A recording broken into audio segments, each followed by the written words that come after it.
Greetings and salutations everyone, my name is Andrew Kirchhoff and welcome to my YouTube channel. Today we're talking about my rest of season strength of schedule for the 2020 fantasy football season. On today's episode, we're going to be mainly focusing on weeks 14 through 16. Now I know tomorrow, Monday, and Tuesday, there will be week 13 games and many of you will be trying to capture or clinch a playoff spot. But I wanted to go ahead and focus on the fantasy football playoffs in specific because there are a lot of players potentially on your waiver wire that need to be picked up prior to week 13 even beginning so that you have a priority and or advantage going into the fantasy football playoffs in order to make sure that you are stocked with handcuffs, wide receivers that have upside, and tight ends and quarterbacks just in case somebody goes down on your team that could potentially play a role to help you win a fantasy football championship. So that is basically today's episode. We're going to start off by talking about the strength of schedule at every single position. I went ahead and did my calculations. We'll throw that up on the screen. Then we're going to go ahead and talk about 6 different players at the running back, wide receiver, tight end, quarterback, and defensive positions going into the fantasy football playoffs that you need to have rostered,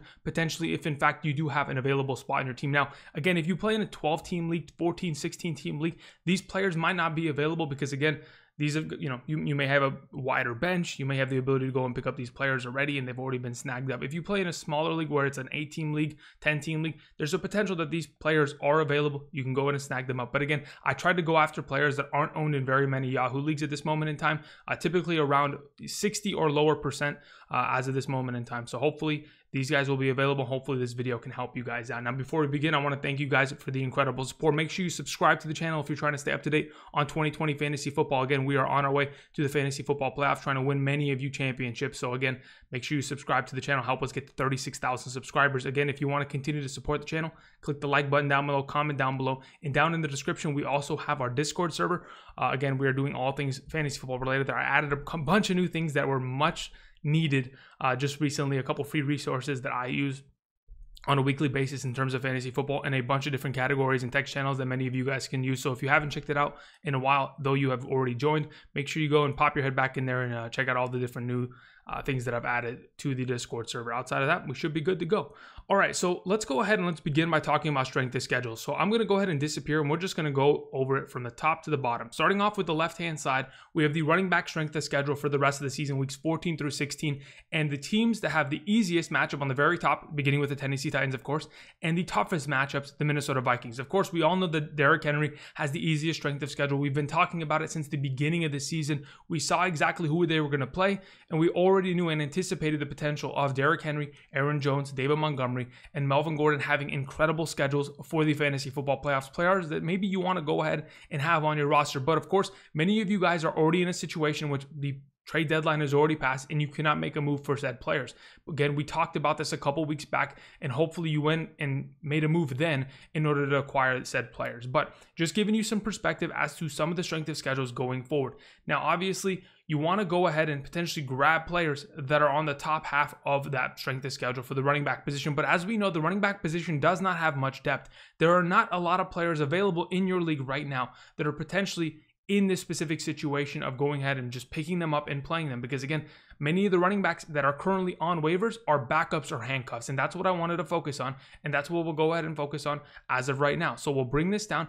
Again, you can go ahead and pause this. You can check out the wide receivers, tight ends, quarterbacks, and defenses, but we're going to return to those in just a bit. I wanted to go ahead and after checking out the strength of schedule at the running back position, I wanted to go ahead and make a couple suggestions. Of course, these are players that should be rostered and should be owned potentially going forward into the fantasy football playoffs. I want to go through them quickly, make this a short video in order to just kind of get you guys the ample information and move on.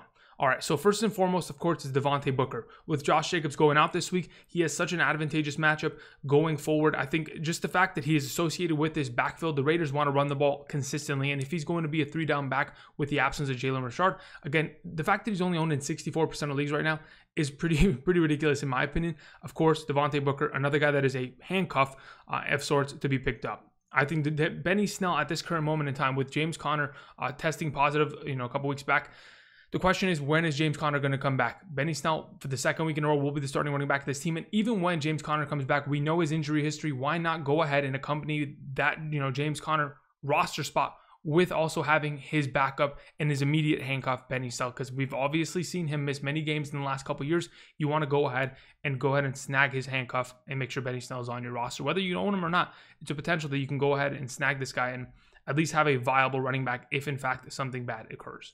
We also have Jamal Williams going forward as a guy that, in my opinion, again, just based on this fact that they have the second easiest strength of schedule at the running back position, it just seems to me that the way that the Green Bay Packers are playing as of right now and going forward, there's a very good opportunity for this team to not only be blowing out teams, but be giving him many, many touches in the second half. Just going back to this past week's Sunday night game against the Chicago Bears, it was a very easy game. They blew out the Chicago Bears in the first half. And honestly, Jamal Williams came in and just dominated in the second half. Had double-digit rushing attempts, had himself a rushing touchdown, had over 70 rushing yards, and it almost seemed like he was the starting running back at that point in the second half, with Aaron Jones obviously resting for the their actual NFL playoffs. But either way, Jamal Williams, a guy that again is not only a handcuff, but as of late has been getting upwards of more and more points every single week, getting touchdowns. Of course, we have Cam Akers as our number 4. Another player that's, in my opinion, has an advantageous matchup. We just go and look, and they have one of the easiest strength of schedules in weeks 14 through 16. On top of that, again, he is coming off of a pretty good game in which he scored a touchdown, had a huge run, and maybe they're going to continue to feed him the hot hand. The other running backs in this backfield have not been able to have incredible performances as of late. Even though they're given opportunities, does not mean that that is going to continue to stay in that direction. There is a very good chance that Cam Akers could end up picking up this role and running away with it. We have Phillip Lindsay as our next option because, again, Phillip Lindsay, even though he's currently dealing with a knee injury, I just mentioned it. They have the 4th easiest strength of schedule at the running back position. We know Melvin Gordon has an injury history, and even with all of that said, to be honest, Phillip Lindsay could easily be in the rotation, can easily touch the ball 10 times a game, and run himself into a job in which he's a flex option going forward. Again, with his ability to make breakout runs, get himself in the end zone, there's always a potential that Phillip Lindsay could be not only just a handcuff with upside, but a guy that can play behind Melvin Gordon and still find himself fantasy value, and that is why we mention him. Again, a lot of these players that you see on screen scored despite not even being the starter. I mean, Devontae Parker has scored many times this season when Josh Jacobs is having great games. Same thing with Benny Snell. You get down to the red zone and Benny Snell kind of hops in and scores. Jamal Williams is the third down back for that team, gets a lot of receptions himself. Cam Akers. I mean, these are players that, yes, they are handcuffs, but they already have upside in their own value as a backup because of how many touches they're already given. So imagine with a full backfield to themselves what they could accomplish. And the last player I wanted to mention is Adrian Peterson. With DeAndre Swift obviously dealing with a concussion and an illness, there's a possibility that if he ends up getting hurt once again, this backfield could be all to the Detroit Lions running back Adrian Peterson. Now, you may be thinking, okay, these are your top 6 options that you want to pick up potentially, Andrew. What about Alexander Mattison? What about Carlos Hyde or Rashad Penny or some of these other running backs that could be end up picking up? I think Latavius Murray is already gone. Alexander Mattison is hurt right now. It's kind of looking like it might be a Mike Boone situation from last year, and a lot of us don't want to really touch that as of right now with Alexander Mattison going down. But anyway, that seems like a little bit of a tricky situation that I want to potentially avoid. If you want, you can go in and potentially pick up Donta Foreman, the backup for Derrick Henry. But, if you go ahead and you're starting to pick up players that don't even have base value, just off of the fact that, yeah, I am only buying insurance, I don't even care if this guy even scores any points, then fine, you can go ahead and do that. But I wanted to mention players specifically that are owned in many leagues and do score points on their own regardless of how many touches the starter is getting, and even if they get hurt or not. Just wanted to go ahead and grab some value plays going forward. So hopefully this kind of helps you guys out. I wanted to also go ahead and move on to the wide receiver position and begin talking about those guys. Now, obviously, we'll go ahead and change the graphic here. And moving on to the wide receiver position, the easiest strength of schedule going forward, the Tampa Bay Buccaneers, the Chicago Bears, the Los Angeles Rams, Cincinnati Bengals, Baltimore Ravens. Now, obviously, the couple things that point out to me, of course, we all know that Tom Brady and those 3 wide receivers are going to be having a fantastic experience in the fantasy football playoffs. But a couple other players, Allen Robinson with the Chicago Bears, maybe, Darnell Mooney or Anthony Miller can end up stepping up. The Los Angeles Rams receivers, that is Cooper Kupp and Robert Woods. That is great for them. The Cincinnati Bengals, they have one of the easiest strength of schedules. And if anybody in your league drops Higgins or Boyd, go ahead and try to snag them up. Marquise Brown for the Ravens may be able to kind of figure it out going forward. Looking at some of the tougher matchups going into the rest of the season, the Carolina Panthers, they've got some valuable wide receivers, but they have some tough matchups ahead of them, to say the very least. And of course, the Denver Broncos, New England Patriots down there. Just giving you some perspective as to some of the easier matchups on the very top and the tougher ones on the bottom. Now we can go ahead and suggest a couple players as of right now at the wide receiver position. Now, of course, I've been talking about this guy for the last couple weeks. Michael Pittman Jr. plays the Houston Texans this week, the Las Vegas Raiders the following week, and the Houston Texans again. That 3-game slate going into the fantasy football playoffs is such an advantageous matchup. And I think this guy, who is getting more and more targets every single week, is coming off of a 9-target week. I think he's the number 1 wide receiver of the Indianapolis Colts and somebody that I want to have on roster. Now, another player that's owned, I think, only 66, 67% of leagues right now is Antonio Brown. He has one of the easiest strength of schedules with the Tampa Bay Buccaneers playing against Minnesota, Detroit, Atlanta. I mean, that in itself is going to be high scoring events for the Tampa Bay Buccaneers, allowing Tom Brady to just air it out. And as of right now, if Antonio Brown is available, this is a guy that I want to have on roster because based on his opportunity that he's gotten in this offense, there's been a game in which he had 13 targets. I mean, that in itself, accompanied with Tom Brady potentially trying to help him out and get him more touches, could end up leading to success. We also have Jalen Reagor. I understand. I like rookie wide receivers, and I like the upside of the rookie wide receiver conversation, especially when this offense has easy matchups. I mean, when we look at the Philadelphia Eagles, they don't have a tough schedule going forward. It's just a matter of whether or not Carson Wentz and or Doug Peterson can put it together. I understand. Alshon Jeffrey's not coming to take the number one job. Deshaun Jackson's not coming out of nowhere. Travis Fulgham has already given up the job. It is literally up to Jalen Reagor to take that job. They are handing it to him. Hopefully, he'll go ahead and grab it by the horns and continue through the fantasy football playoffs accordingly. But again, another one of these flyer wide receiver prospects for the fantasy football playoffs that could be a great option. We have Allen Lazard, again, another one of these players that has a fantastic schedule, along with the players of Jamal Williams that I mentioned earlier. This is another option in that offense that even though it is not Devontae Adams or Aaron Jones or Robert Tonyan, this could be the fourth potential receiving option on that offense based on the fact that just since when he's came back from his injury, he's gotten himself more implemented in this offense. We're coming off a week in which MVS, though he played more snaps, didn't touch the ball at all. If you guys remember back in the early part of the season, Allen Lazard was the number 2 in terms of snaps, touches, touchdowns. He was getting a lot of opportunities. So I think going forward, if in fact he's healthy and ready to go, could be a great option. We have Anthony Miller as our number 5. Again, the Chicago Bears have the second easiest schedule at the wide receiver position. As of right now, Darnell Mooney is dealing with an injury. He went from questionable this week and practicing throughout the week to completely not even participating on Friday. So there's a potential that he doesn't even play. He can potentially miss some more time. We have seen Anthony Miller's targets as the weeks have progressed, just in the last 4 weeks, getting more and more targets. And I'm not talking about like 3 or 2 targets. He's getting 6, 11, 8, 9. These numbers are continuing to increase in the right direction. So if Anthony Miller with Mitchell Trubisky, as we know, they have a great relationship in the past, can continue to just find each other in the passing game against these easy matchups, could be a valuable prospect. Then the last guy I wanted to mention, maybe somebody that's kind of under the radar, Julian Edelman will be returning. And even though the New England Patriots have one of the tougher schedules and Cam Newton has been struggling at the quarterback position, honestly, I think Julian Edelman kind of provides a little bit of a slot receiver that gives Cam Newton some extra value in terms of safety and having a security blanket in that offense. He doesn't have a tight end in that offense, and he really hasn't been able to check down to anybody outside of James White, and even then has done that scarcely. So as of right now, Julian Edelman, I know he's on the COVID list, but once he's off that, he could be ready from weeks 14 to 16 to put up some great performances and help this team potentially make the playoffs this upcoming season, a name that a lot of people aren't throwing out. I wanted to mention. Okay, we go ahead and move on to the tight end position. Now we can go ahead and just show you guys the strength of schedule of the tight end position. A couple things that I wanted to point out. The tight end position as of right now, everybody's owned. I mean, there aren't very many players that are probably sitting on your waivers, but we're going to try our best to at least pick up players that are in a advantageous position. A couple of things that I wanted to point out. Of course, Denver Broncos have a fantastic schedule with Noah Fant.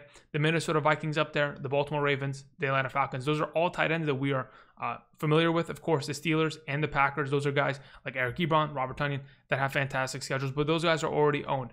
Again, I just wanted to kind of show you guys this list because the names that I'm going to mention are probably already owned in your league, but if they are not, then potentially you can go ahead and take advantage of that and snag them up and at least have them either as a tight end 1 or a tight end 2 going forward in the fantasy football playoffs. No offense, my number 1. He hasn't done anything in the last 6 weeks. Literally hasn't done anything since coming back from an injury, but he has such an advantageous strength of schedule going forward, and the amount of points that the opposing teams have given up to opposing tight ends and the amount of touchdowns they've given up just leads me to believe that in this, little, 3-week stretch, there's a potential that Noah Fant could come out as being the number 1 wide receiver or receiving option of the Denver Broncos going forward.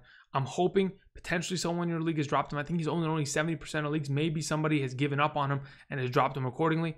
If that is a possibility, snag him up. The next name I wanted to mention is Zach Ertz. He has been activated from the injured reserve. Obviously, he was designated to return a couple weeks back.